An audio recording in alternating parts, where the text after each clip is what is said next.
All right, good morning, everybody. Today is June 21st, 2017. The time is now 11:05 a.m. And this is the Tribal Education Department's National Assembly, Native Youth Community Project, NYCP for short, core team meeting. And today's agenda topics will range from updates on contractors, projects. Few of those are not listed, but the ones that are listed who have some information to give us would be Read Write. Um, uh, Michael can help us talk about the video production, those intentions there, and then, of course, our database update. And then I will spend some time talking about the 2017 Summer Enrichment Program, for short, just SEP. That is our planned summer implementation starting July 6th and going on each day from there. But before I get started on that, sound like we have another person who just called in. Good morning. If you could identify yourselves for us. Carrie. Hey, morning, Carrie. Hello.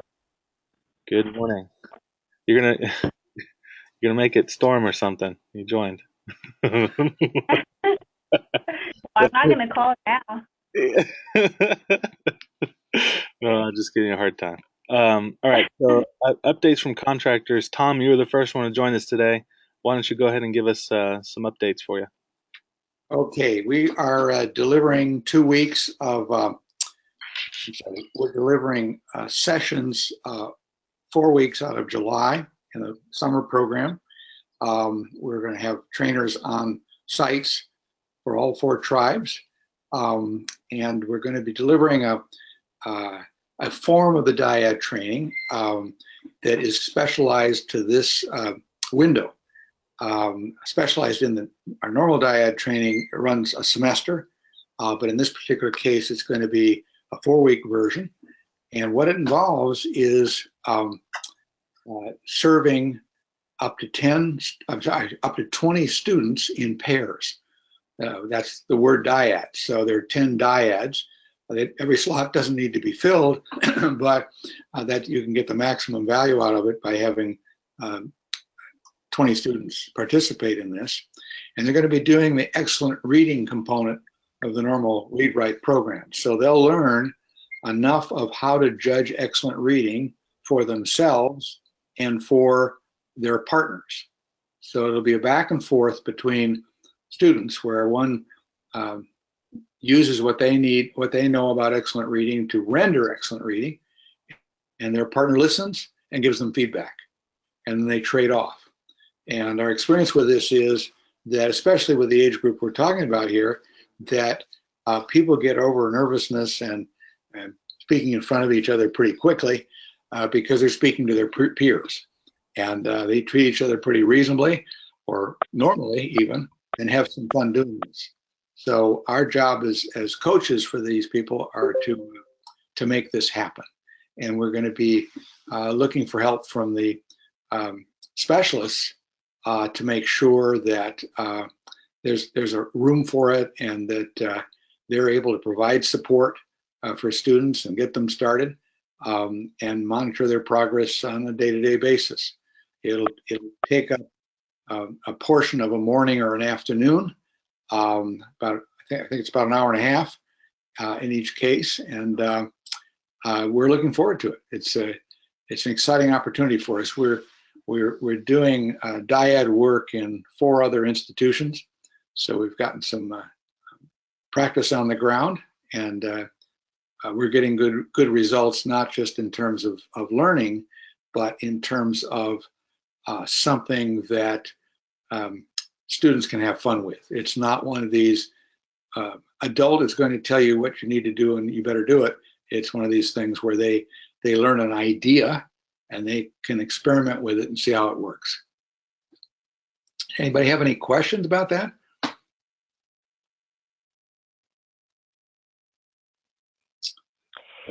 Well, I'm sure we'll be back to talk about how it went. So we're excited about it, and we're looking forward to being on each tribal site to make that happen.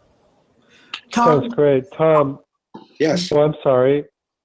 Please, I'll follow you. That's Norma. I was just wondering, what's the timeline for Northern Cheyenne, or when's the dates for Northern Cheyenne? Do you have those scheduled yet? I believe we do. Julian, the basic schedule is Tuesday through Thursday, but the first week is impacted by the 4th of July. So that week, we're going to be there, not the Tuesday that's the 4th or the Wednesday that's the 5th, but we'll be there on Thursday for the first day, and much of that is going to be preliminary assessment of where students are, and we'll use Friday with the specialists to get them comfortable with leading these groups on a day-to-day basis. And then the following week will be the Monday, Wednesday, and Thursday, and our staff will be there to support that as well. So, Julian, have you published anything on this schedule? So those weeks that you're referring to, those are Oklahoma weeks. To answer. Oh, okay. Right. To answer Norma's question on the Montana weeks, we still need to nail those down.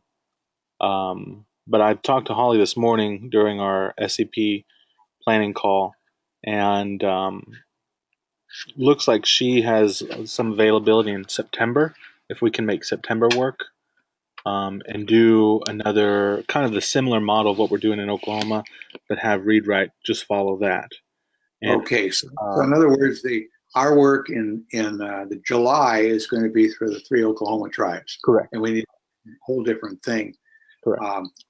I'm glad we got connected on that before we started buying tickets. Thank you. Yeah, no, absolutely.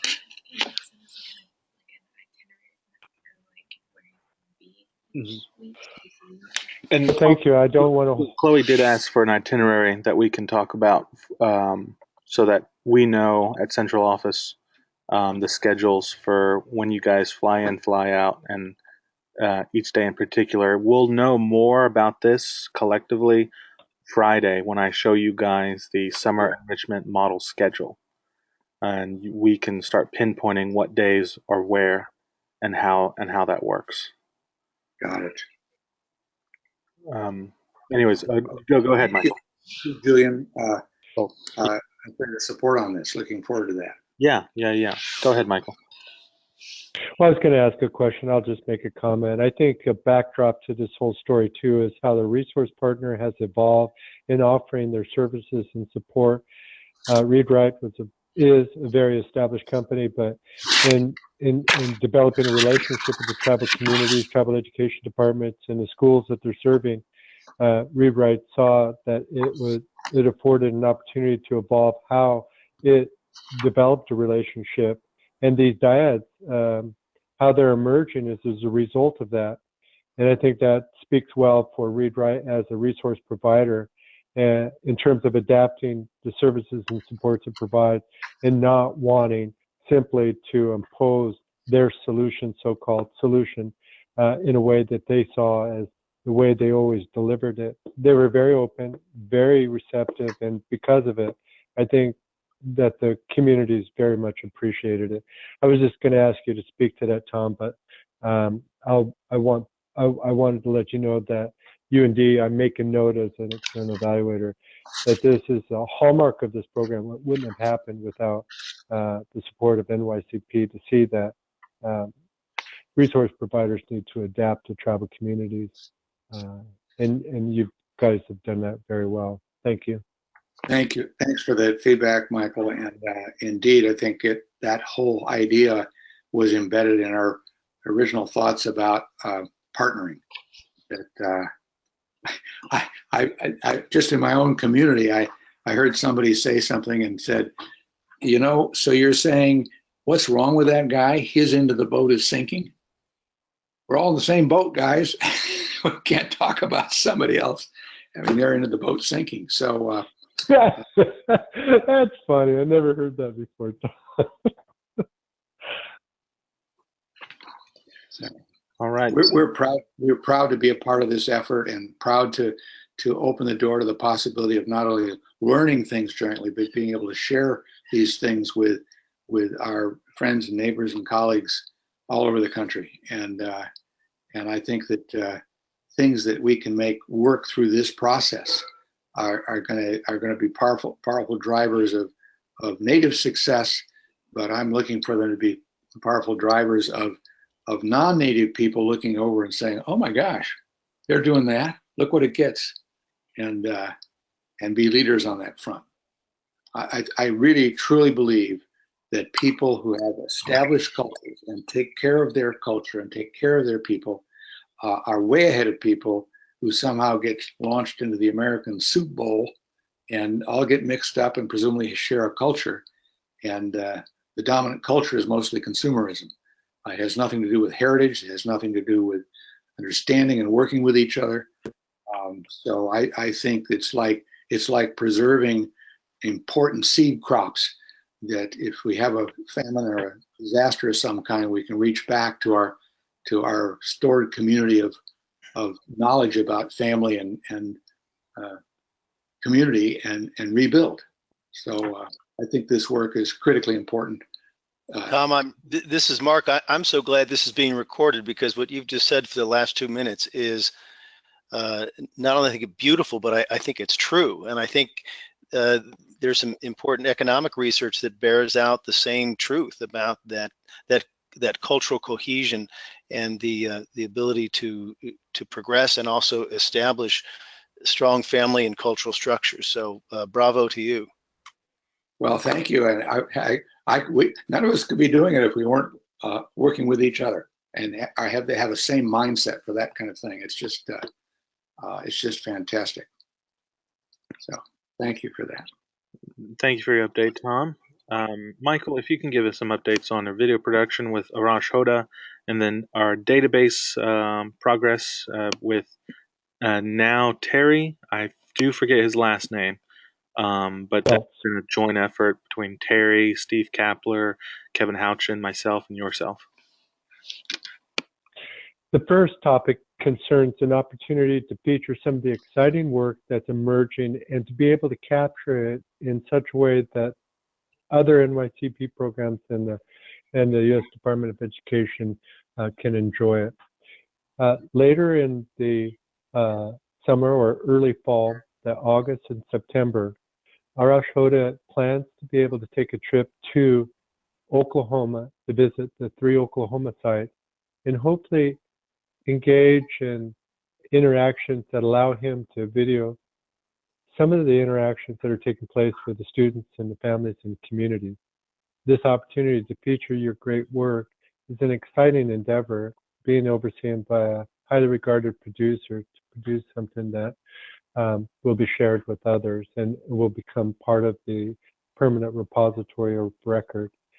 Arash Hoda, has a list of people that he can reach out to begin gathering testimony and commentary to produce a narrative about your experience working with this program and about the impact that you're having in terms of offering critical support services to Indian students to become college and career ready. So that's the overview.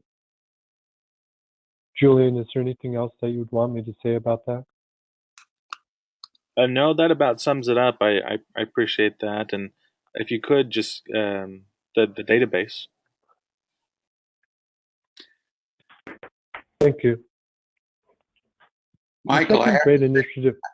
Michael, I have to say that's part of our original vision, is it can capture live video expressions of people's experience in their learning process, because I think we really can't. We're not wired to trust things that come from people we don't know and don't recognize. If you can see somebody and listen to them and say, she's speaking from my life experience, and that's meaningful to me, and then you're willing to trust enough to invest yourself in trying to do the same things. I think it's an incredibly powerful way to learn and to think about students' abilities to create their own learning experiences, their own curiosity and what they're going to learn. And I think that's part of your heritage. And so I think these video capture efforts are going to be invaluable to promulgating what we learn. Thank you, Michael. Oh, you're welcome. And everyone who's on the line, Arash has been given a list of people that he'll reach out to and have a chance to interact to, either phone, Skype, or otherwise, and certainly in person there in Oklahoma. What's really unique about this is that it's going to be guided by what the Tribal Education Department directors think might be an important thing to capture, as well as the education specialists. There's a lot of ownership. It isn't, this is what someone else thinks should be shown. This is what people who are really providing the support think should be featured. And that's very exciting. And then I think Arash is really going to enjoy conversations with those who are on the line right now. I mean, although he's going to Oklahoma, he's looking forward to reaching out to Northern Cheyenne to talk to people like Norma and Holly and even Shane. At the same time, he's been exposed to the amazing work done by all of the resource providers, and he's excited to be able to talk to Bernadette and Mark, as well as yourself, Tom and Dee. It's an opportunity for all of you to continue to voice your eternal advocacy of what's needed to support Indian youth and their families and communities. Great job, everyone. Let me move then to the database. It's been a primary initiative in year 2 to especially define the intention of what's taken place to achieve the goal and the 3 objectives. And to do that requires a very sophisticated database that attends to that goal and those 3 objectives. There's exciting work going on in terms of identifying what those fields, those data variables would represent in terms of measures or metrics, in terms of asking yourself, are we achieving our goal? And if so, how do we know it? Or where are we at in terms of our status of achieving that goal and the 3 objectives? It's really wonderful to note that what Julian and TEDNA Central plan on doing is developing an access database so that all sites would be able to use it to drive decision-making to improve supports and services for youth. It's nice to have a database, but it's really useless if nobody gains access to it and uses it. It's really meaningless unless it really improves services that are directed to meet the needs of youth. That's what's been my primary foci, is to go around and make sure people understand first, what is the goal that you're attempting to achieve, and what are the 3 objectives that will be able to give you some direction in providing the supports and services needed to achieve that goal.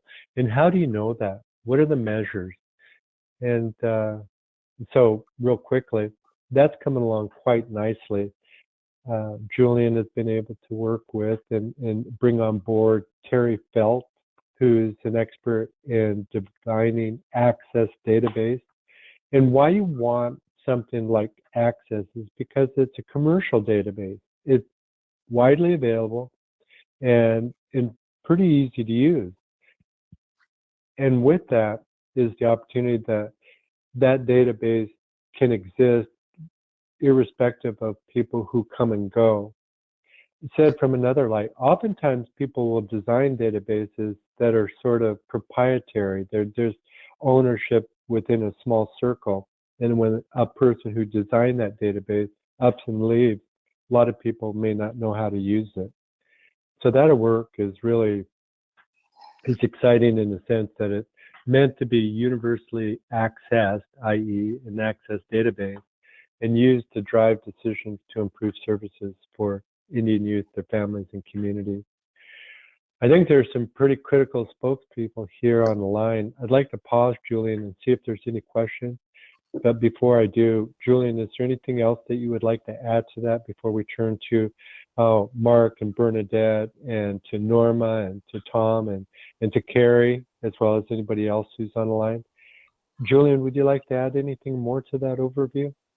The only thing I would add would be that I know when I first began to think about how we not only build the database, fund the database, but then make it usable. since I'm a visual person, I wanted to make sure that there was um, a visual of this database, what kind of fields that it covers, how information enters it, and in what ways information will exit it as well. And the technical term for that is called an ERD, an entity relationship diagram, in which this diagram will show what the database encompasses and what information is being tracked and what kind of quality longitudinal effort is put into this. And Terry Felt is very, very knowledgeable of that. And I have one of my requests to him was to make sure that this ERD does get produced early on, so that we can share that with you guys. You guys can know the direction of this database and kind of the comprehensiveness of it as well. So that's the only thing I would add. So there's a visual soon to come. All thanks to the team, Kevin, Michael, Terry, and Steve. Questions? Yes. Thank you, Michael. You're welcome. I'm going to go around kind of orchestrating it so people know. Of course, Mark and Bernadette, you as associated with ADI and your important work know about the importance of data and data collection and management. Do you have some early thoughts or comments about what's been shared so far? Bernadette? Hello, can you hear me? I think, I don't know, or I can yield to Mark. If Mark, you're there as well? Okay. So I guess I would listening to what you just said, Michael, about, if you can have that elaborate data system basically, and if you're not using the data, I think what's really important is that keeping in mind that those who are really going to need to use the data, like Anita and Tashina, I think really getting their input in terms of how they use the data to make improvements or change things. I think that's really critical, because we can be looking at it from, a sky view level, and we can be interpreting it one way and making suggestions or recommendations. But I think what's really going to make it successful is having those people that are on the ground looking at that data and capturing meaningful data, and not just collecting data for the purpose of collecting data, if that makes sense. Oh, every time you make a comment, it makes sense, Bernadette. And you're right. So let's emphasize these early developments. It's just try to do some of the busy work, but the critical work really is going to entail reaching out to the specialists to get their input and see how this database can be designed in such a way that it really fits their lifestyle or their professional delivery. Or, yeah, nice comment, Bernadette. Let me turn to some others real quickly. Norma, do you have any comments about this, or? Oh, let me see. On the database, well, I really don't know, I guess, what to comment on, because I haven't really seen what you're talking about. I haven't seen, or is that something that's going to be developed? Or has it been developed? And I'm not sure if Holly even knows what data she's supposed to be keeping, other than, on the programs that she's working with. So I really don't know what kind of data you're looking at, because I haven't seen anything. Great. Well, your answer really is indicative of making sure that early preparatory work of orienting and informing everyone along the way is critical, so that they feel like anytime they're asked questions, they feel informed to provide an answer. For everyone, yourself, Norma, as an education director, the education specialists, resource providers. I might go back to some early documents that were sent, but sometimes when documents are sent, there's a time period that's transpired. We tend to just kind of, they're out of sight, they're out of mind. What you're telling us is, before you can really provide input, is to make sure that you have a great understanding of where we are with things right now. I'm making a note that our next communication is to give everybody a written explanation of where we are. It involves many ways, some of the things that Julian just mentioned in terms of, what he would like to, as a person who's directing his project, is have a visual. I think we would all appreciate that. I think it'd be nice for everybody to get a update on the database itself with the identified fields thus far.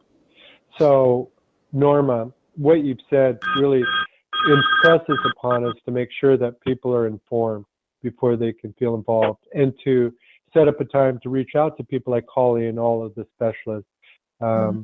So with that, I'm just really kind of going around and making sure people at least have a chance to make those kind of comments. So it impresses upon us as a team to make sure people are informed. I'm looking at the clock, Julian, and I just kind of want to open now to anybody else who has a comment rather than kind of turn into people specifically. Let me just pause for a little bit and ask anybody, do they have any questions or comments about this database? Everything is helpful, so I'll be quiet to see if anybody would like to offer comment. Michael, Yes? what's been said here about the importance of the people who are collecting data having their own internal sense of what they're collecting, why they're collecting it, how they might use it, and getting engaged with actually using what they're learning. They have the initial data points are important. Where are people starting? Soon along, you're looking to see what kind of changes have occurred. How do people feeling about it? How's it going? You really can't design these things in a remote vacuum. They have to be built from the ground up, and most of us aren't really trained to do that kind of work and thinking. But we're certainly experienced with people asking questions and filling out forms of the questions that somebody else wants to have answered. But getting to that step where you're thinking in terms of, okay, I need data because I'm looking for these objectives. So how do I do that? And that's why I think Bernadette and Mark's work is so important, is I think that's part of what they're going to be conveying here. So I'm really excited about that. And Mark, Michael, your experience with databases and using them to inspire other people is critically important. So thank you all. Thank you, Tom. Are there any other comments before we turn back to Julian and his agenda?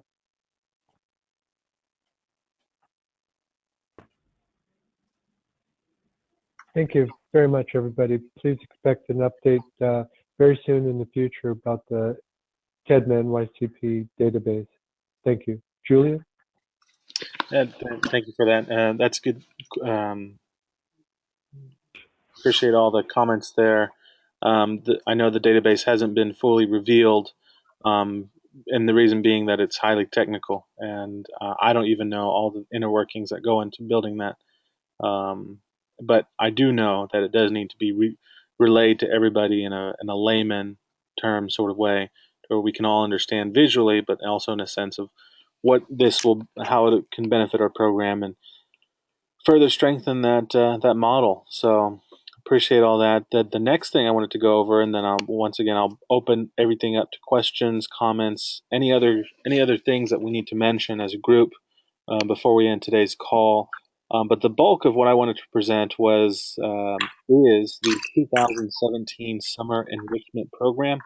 That is the SEP for short. And the idea behind the Summer Enrichment Program is that in our Oklahoma sites specifically, because and this is always the disadvantage that we have to deal with, but we're figuring a way to make up for it, is that because our sites are so different, there just cannot be a singular cookie cutter approach to doing a summer program in all of our sites. And the answer to trying to make this work for all 4 sites is to come up with a model, and then allowing for each site to either adopt the model as is, or adopt the model with modification, whether that means modification to specific curriculum and activities and or dates that these curriculum activities will occur. In Oklahoma, we have 2 out of our 3 sites adopting the model as is. We have one of those 3 sites adopting the model but changing the dates. Then in Montana, and today I spoke working with Holly and Shane on this morning's call for the SEP planning session. Holly let me know that the summer program at Northern Cheyenne is about over, and that was for K-8 students. She was curious how we could make this summer enrichment program curriculum still viable for Northern Cheyenne students. Um, and the answer simply is having her take a lot of this model curriculum and use it as soon as the new year starts. And then really move into continuing to make sure Unit 1 curriculum is still being used and Unit 2 curriculum is to be used in the future past that. So there's a lot of moving things as far as what we're delivering to the students for the sake of completing our project objectives.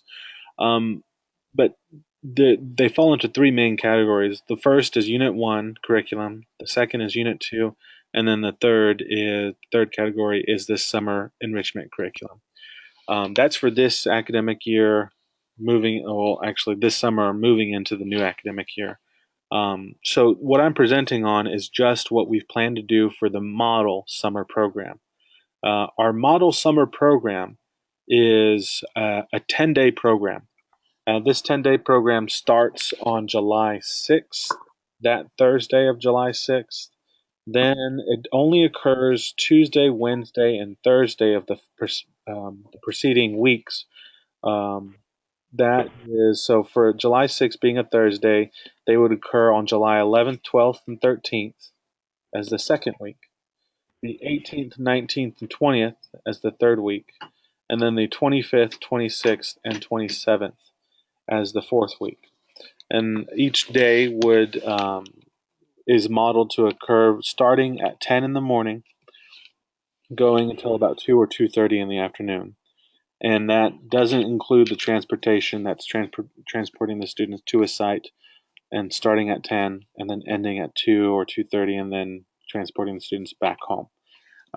We've accounted for all the logistics in terms of having a physical space at each of our sites, also accounting for the physical transportation, the ground transportation that we worked out with each of the sites.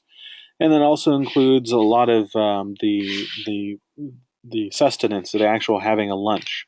We've taken advantage of the summer food service program, and FSSP is a program through U.S. Department of Ed that all of our sites are already taking advantage of and using. We're just piggybacking off of that program at each of our sites in Oklahoma. Now, these 10 days have been starting since last week. We've been planning on each of these days. And of course, in our conversation, we started out making sure that we realign ourselves to our 3 project objectives. We realign ourselves in the sense of that in this new academic year, we're dealing with our 8th graders. We already have Unit 1 curriculum for our 6th and 7th graders. We're getting things going there. We need to come up with new information for our 8th graders. That would be the Unit 2. But the summer program would be a transition curriculum that would carry over some of those existing activities from 6th and 7th grade, making sure that they're reminded of these exercises and these critical thinking concepts regarding college and career readiness. But then in the 8th grade, we exercise an extension of that, taking it a step further, making it more grade appropriate, and challenging them more about their own college and career readiness. So these planning days, we've had a varying attendance. Some days we've had very little, and then some days we've had a good group. But what the point of the planning sessions were to allow the specialists to really, and the resource coordinator and specialists and myself to really brainstorm a lot of this curriculum. What could we use? What could we draw inspiration from? How can we already take what we're already doing in this program and take it a step further? And of course, incorporate ADI, the personal competencies, incorporate read write, account for days that read write can be there on each site to do the reading intervention services, but then also taking advantage of what we want to do with Khan and what we want to do with the Oklahoma Department of Career Tech and making use of career planning in a sense. So each day's topic has covered from basic MOA, MOU logistics to talking about resources we could use online. And really, what everything ended up turning into was a large kind of just a planning and and seeing what we could do with our summer time.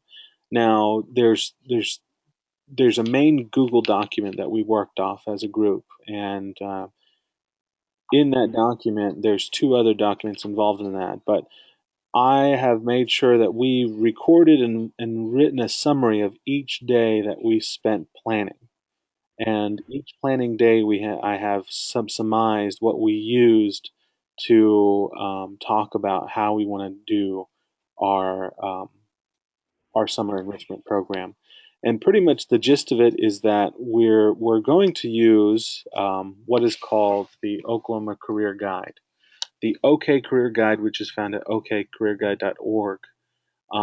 What that is, it's an online resource, of course, completely free, that allows a student to log in, create an account, take two inventories. From those inventories, gets results, assessment results about career pathways, whatever career cluster they fall into, as well as looking at specific occupations involved in each pathway. Um, there's a lot of terminology when you think about how to teach our students about what it is to be career ready, kind of not completely separating out the college aspect of this, but just thinking in terms of career planning. Um, the terminology was a little pretty much confusing to us at the beginning, but the components of career readiness are broken into career fields, career clusters, career pathways, and then below all that, occupations. So there's 6 career fields. Below that, within those fields, there's 16 clusters. Within that, there's 79 pathways. And within that, there's practically an unlimited amount of occupations within each of those pathways. Now, we've come up with ways to diagram these explanations out to students to think about their career readiness. Um, the this online resource through the assessment gives students sample CCR plans on it. That's pretty much what it does. And what I mean by a CCR plan is that it's called a sample education plan. They can download a specific pathway plan of study. A student is given an exact one-page plan of study that that gives recommended coursework for grades 9, 12 in their secondary education, but then also articulates grades 13 through 16 plus post-secondary recommended courses as they enter college, all with the intention to go after a specific set of occupations with a bachelor's degree at minimum. Um, these plans exist for every single pathway that's been identified in this resource. We want our students to be challenged to take advantage of these pathways, to learn about these, to research these things, and we're going to use the OK Career Guide to do that. So each student will set up an account, take 2 assessments, and we're walking them through on how to take each assessment, how to make sense of it, how to understand their clusters, their pathways, and whatever one singular occupation they want to research. We account for that research process. Um, so far, we just finished up day 6. I don't have recap notes on day 6 just yet, but we've pretty much broken down all of our exercises into a set of tasks. And those set of tasks, a main task pretty much leads the theme of each day. And our model schedule is what I want to show you, and then pretty much wrap it up and allow time for questions. But as I mentioned, this is a 10-day schedule. We'll have a morning session, we'll break for lunch, and we'll have our afternoon session. Our morning session for each day begins with a certain sort of theme related to using this online resource. But in day one, we're reintroducing this idea of the me posters. So we capture that me poster activity. We'll be doing some how to learn how education determines the kind of work you do. We show a video, we do the projector and screen. We have them do exploring occupations activities, of which we have activities that we're going to make sure that fits our our curriculum, our what we do. We have specific quizzes that we're going to give to the students on a video that we show them about a specific occupation. The very basic, how to just begin exploring an occupation, knowing what that means to have an occupation. Um, then day two is when we start to break down technical definitions of what the difference is between a career field, cluster, pathway to an occupation. We have them doing hands-on, engaging activities, making diagrams, making trees, doing group work together, getting up, doing hands-on things, introducing the career guide, having them take their assessments, doing the career interest assessment, then the confidence assessment, exploring and researching tribal occupations, um, really letting them kind of we're this is where we kind of dive into what we're going to do with our Unit 2 curriculum, have our students do research on their own tribe, go to their own tribal websites to see how different they are and what's available on them, and where things kind of fall into place. Then, of course, continue activities, comparing interest versus skills, looking at their confidence assessment scores, doing, of course, games, then selecting their three favorite pathways, learning about those pathways, reviewing sample ed plans of study, and each ed plan of study, we're wanting the students to make use of those ed plans. Now, let me go back to it here. The ed plans.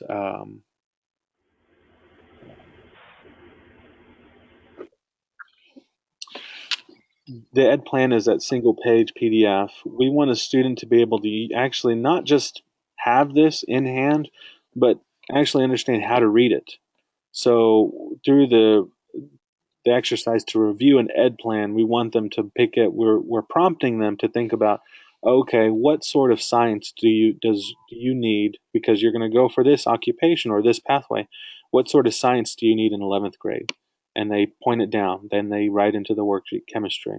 Or what sort of English do you need in 12th grade? Then they hone it down. They pick it out and they write it down. Then we let them identify three occupations within this pathway to pick out sample occupation. These are occupations that they can probably research more into there and learn more about that. So to learn about what a sample ed plan of study is one thing, but to actually be able to read it is another. And their sample interest inventories, this product gives them top five pathways to use. Depending on each student's results, will help them navigate sort of pathways, what's making sense for them, and how to make decisions between certain pathways over others, and kind of what's fitting their assessment results. Then we move on to really thinking about how to visualize all of this, and then looking at, excuse me, let's see. Day 6, we have them doing a letter to their future selves. This activity is everything they've learned about what their pathway could be, what their occupation they're interested in, and having researched that occupation. They're going to write a letter to their future self that prompts them pretty much in a basic sense about um, kind of where they are now, what their environment is like now, what they do, what they like to do, hobbies, pastime, sports, the people in their lives, and then they compare that against their future, what they predict where they want to go in 5 years, their long range intentions, how they're doing that. And then we also, everything we're doing, we're taking it a little bit of a step further and we're adding that community prompt. How could this benefit your community? How is what you're doing for yourself to make yourself better benefits your community? How you can take that back and once again, prompting them for the community sense. Then day 7, we continue some occupation exploration, some career research activities. Pretty much to recap that, the career research is once they pick an occupation, we have a worksheet where they talk about, what are the main duties, responsibilities, what sort of entry level education, what are the national annual salary range, jobs availability, working conditions. Day 8, we want to get them outside, doing outside activities, maybe, and we're still thinking about day 8, but we want it to be a holistic health sort of theme, as well as bringing in the cultural lessons, cultural history, making sure we incorporate that. And then day 9 really is a makeup day, finishing out their letters to their future selves, doing their unfinished me posters, and then reintroducing habits to success, study habits, learning. And then day 10, pretty much a fun day, a field trip driven sort of day. That is just the morning sessions. The afternoon sessions is what I'll be presenting on Friday. We've left our afternoon sessions wide open, for trying to identify which days read write can be available to come and be a part, so we can make sure to make use of the afternoon time. This is the same for ADI. ADI will be coming down, and we'll have to see which afternoon sessions work in which sites and plan out those logistics. So we pretty much planned everything in terms of the morning. It's just the afternoon is what we need, and we'll begin to have that conversation come Friday. So there's a lot more to be had or to be said about that. But post this meeting, I'm going to share the main Google document that has all of this information. These are all things we've talked about as a group, day after day, starting since last week. And it has all the information you need, the recap journal with the notes, all this literature.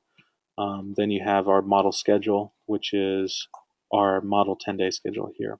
So that's the summer enrichment program. That's where we're kind of going. And I'd like to open the remainder of the time. I know we all got somewhere to be, open the remainder of the time to questions. So yeah, and go ahead and start. Questions? Julian, as I'm reading this as it goes by, do I understand correctly that the read-write slots are all afternoon slots? Correct, yes. Okay, because I think we had talked at one time about trying to keep the cost down by having one of the 3 tribes have, in other words, let it serve. We can have less trainer time on site if one of the sites is doing stuff in the morning, the other was doing in the afternoon. So I don't know if that one, we can talk about that, but again, try to keep the price down. We were trying to do one on a different shift than the other 2 schools were doing. Sure. And we can simply move. It's just a matter of moving everything from one morning to the afternoon. Okay. Not exactly built around. It's built into a single session, so we switch it easily, and it's not going to affect us in any way as long as we get it done in that one day. Great. It's a very impressive piece of work here. I'm delighted. Learned a lot. I'd really like to get some feedback, and you don't have to have a lot right now because you're just learning about this. But Carrie and Norma, I'm interested to see. Holly's been involved in our calls when she could be. I know she's been busy with the summer program, and I know Tashina's been out on maternity. but she's been getting updated for these past few days with me. What do you guys think so far? Well, this wouldn't be for Northern Cheyenne. This is just for Oklahoma, right? This for the doing it in the summer would be Oklahoma, but having Mhm. talked with Holly, we want to do this for the first semester at Northern Cheyenne. Oh, okay. How does that tie in with ACT profile? So because this is just 10 days, we'll have to stretch this out over the course of a semester or a month or however we want to do that. We can do our other activities, or because she'll still be having to deal with Unit 1 and 6th and 7th graders, all the 6th, 7th, and 8th graders. So any activities that we're doing with ACT, Con, that stuff can fall in the middle on days Uh-huh. that we don't want to do this. Uh-huh. Okay.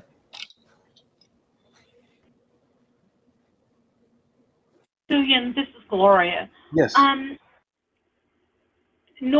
With Norma and her team going to be working this, would it be possible for the office staff to assist by aligning their, since their state requirements might be a little bit different, aligning their requirements as you have with the Oklahoma career guide? Could you do it with their career guide from their state? I'm glad you mentioned that. So early on, we talked about, and you'll see it in the recap journal. We talked about Montana, and we don't want to forget about Montana. That's been my main thing, not to forget about Montana. Right. Now the assessment, because it does say okay career guide. Um, what I've come to find out is that once you go to the occupation, you can switch states. So if I go to industrial safety and health engineer, I'd go there and I have to scroll down and I go straight to Montana.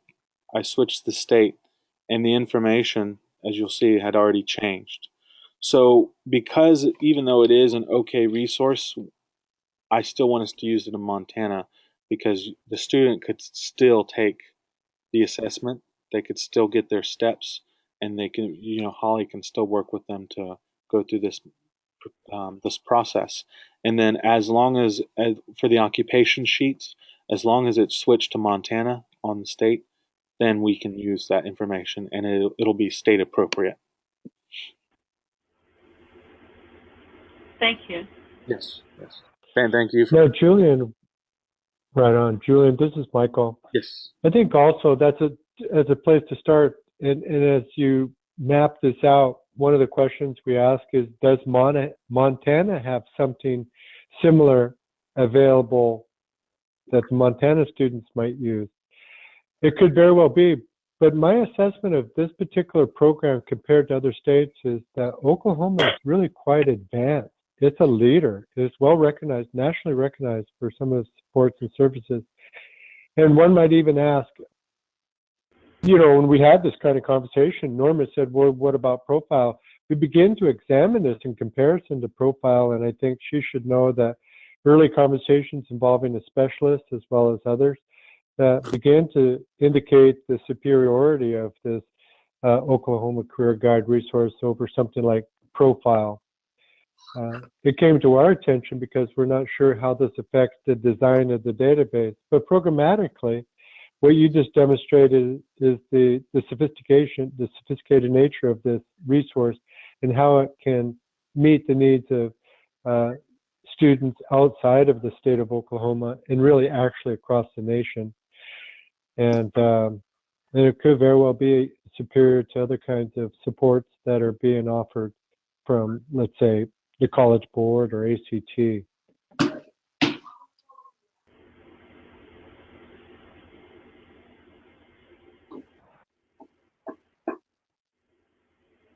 Anybody else have any questions?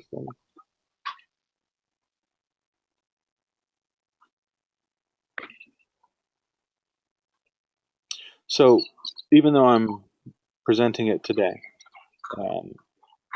please look over I'm sending out. I'll send out the link for this. Within this document,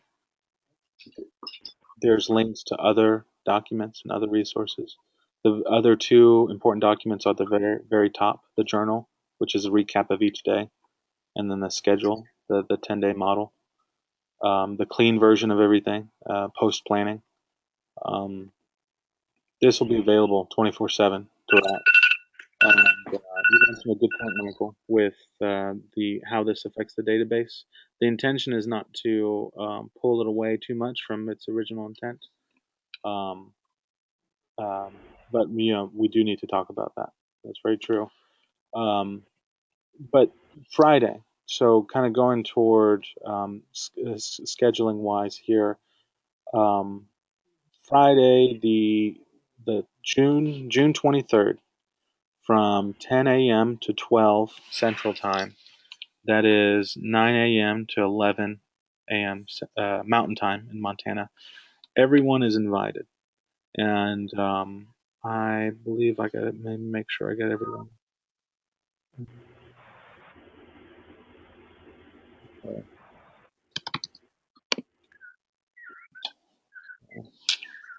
Okay, I don't know why I didn't get that one. That we're going to spend another round of time to further get into the nuts and bolts of what each day consists of. And I think it'd be very helpful too if I spend some time to think about how we make this work in Montana as well. I know Holly's been curious about that. I want to be as helpful in terms of getting resources to the students at the BIE school, and I believe we can do that. And then Oklahoma sites, I also got to make sure I'm coordinated with identifying which days Tashina would like to do. She's adopting the model directly, but she's picking different days. With Anita, she's adopting the model directly with the direct days, so we know what to expect there. And then for Jeff, because there is also the Camp Nikito that's going on with the absentee Shawnee tribe, we're given days within this our model schedule, but those sessions are a little different, so we got to make it fit there. So the intention is not to make this cookie cutter, and I think that's what we've stuck to. We are intending to make this a locally planned implementation, and that takes a lot of prep and a lot of differences. And I wish it was a simple cut dry thing, but it's not. But we're making it work in what ways we can. So, any other questions? Any other comments before we end this morning?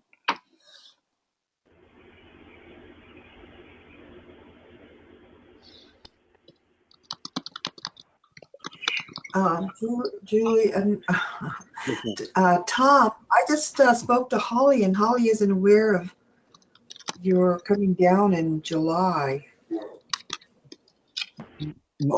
Yeah, that was our anticipation. That's why I raised that question at the beginning. I didn't realize that summer school for Montana ends in next week on the 29th. And I told her to talk to Victoria to see if that would be possible, to have Read Write come down, but the school wouldn't be open, and there wouldn't be any busing, and I don't know how we would get kids there unless we just do it. We're going to adapt to the schedule that works for you guys. Oh, okay. Yes. Yeah. Didn't know that at this point in time, and so our thinking was in a different place, and we're happy to fit it to your schedule.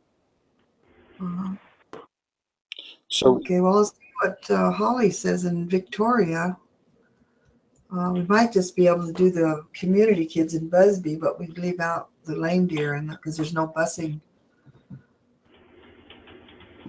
Well, I think what will happen is I'm going into a meeting with Dee in just a couple of minutes here, and so we can touch on this, and then I think right afterwards we'll start asking questions and talking with you and talking with Julian, rather than waiting till Friday for our next round of discussion on this. Because I don't want to have people, concerned about things that we can sort out and get done sooner rather than later. Oh, okay. All right. And I'm glad you brought that up. We can actually talk about it on Friday too. Fridays is a continued brainstorming. So nothing's final. It's the idea of bringing in everybody and seeing where things would fit. So it doesn't have to be July. It could be September. It could be sometime, as long as we get it done. I know now I say that, but we do have that September 30th deadline. So I'm thinking September because we'll be in the new school year. We could do that at Northern Cheyenne. We'll still be within our federal fiscal. But please, think of all your questions and feel free to let Victoria know about this call. And hopefully she can be on for a while and we can tackle that at the beginning or at the end, however, but we can use any time within that 2-hour window to talk about it. And that's on the 30th? When does your school year start? I believe it starts in August. It's toward the end of August. Probably the week of the 21st is orientation, and then I think school starts on the 28th, but I'm not too sure. Okay, I just needed a rough guess on that. Uh-huh.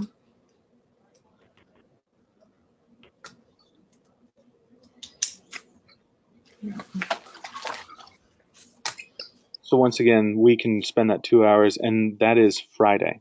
If you check your email, you should have it. And you weren't on the original one, but I just sent you one right now while we were on this call. So okay, now that's the 23rd or the 30th? Did I write the date down? Oh, the 23rd. The 23rd, yes. Yeah, that's the one.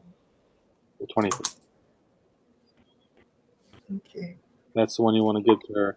And Holly does know that we do intend to do something with the reading. It's just how to pinpoint that, and I believe that's how we can talk about it on Friday. Oh, okay. Okay. Well, Holly will get on the line. Yeah. And she hasn't been to every one of our planning days because she's been at the summer days. Am I correct in that? She's been at the summer. So it's been challenging for her to join. But I think we'll take advantage of Friday to talk about all these things because they're all still in draft form. And it's a matter of making this a reality for Northern Cheyenne.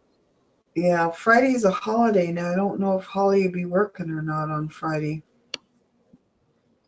A holiday for us here. It's our annual Girl That Saved Her Brother holiday for the tribe.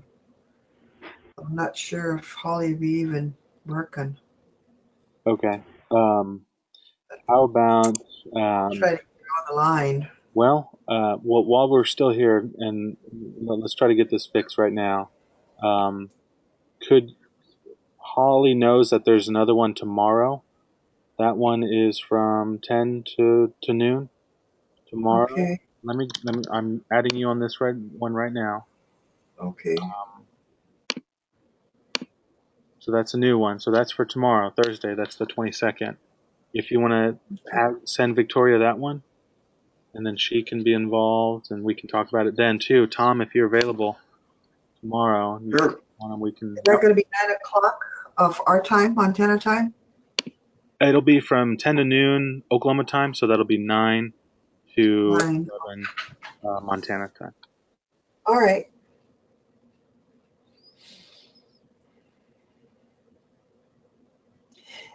Okay. I'll try to get a hold of Victoria and let her know. Okay. And then also, Michael, on the codes. We've been trying to a date. I know I got a call from you, and then I lost my phone. I can't find my phone anywhere because I couldn't. I'm looking for your number and I couldn't find your number. But is the 10th okay for you? August 10th? Of August? Yes. August 10th? I think I just talked to Quentin too, and he said the 10th. He thought that was the day Melody had down. I guess Julian, I believe.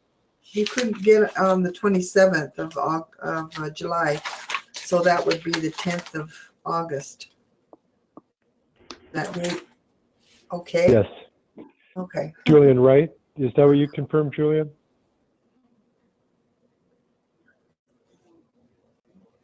Is Julian still on the line? Oh, I'm muted. Sorry. Yes, Okay. the 10th works for me. Mm-hmm. All right. And Norma, with that too, is the superintendent's house occupied? Yeah, Okay. it is. And so we'll have to figure out lodging. Okay. That's probably a fly in on the 9th and then depart on the 11th, Julian. Yeah, that's what I'm thinking. And do you see yourself wanting to take advantage of any other opportunities while we're there? Yeah. Well, Because Norma's going into, I'm sorry, go ahead. I know that Quentin's been wanting us to get the legislators involved. I'm not too sure how we should go about that. Norma, I'm curious, how should we do that? I can take care of that. If they come, they come. If they don't, they don't. But the one he really wants to zero in on is Wayland. Okay. So I will put an invitation out for them, and I also told Quentin that our Circle of Schools, school administrators, I gave them an invite too, because this will definitely impact them, and to get them in on the ground would be an understanding what codes are, and so they can begin thinking about it as well, you know, when we start putting this together. Mm-hmm. So I invited them. They might come and they might not, but I did an invitation.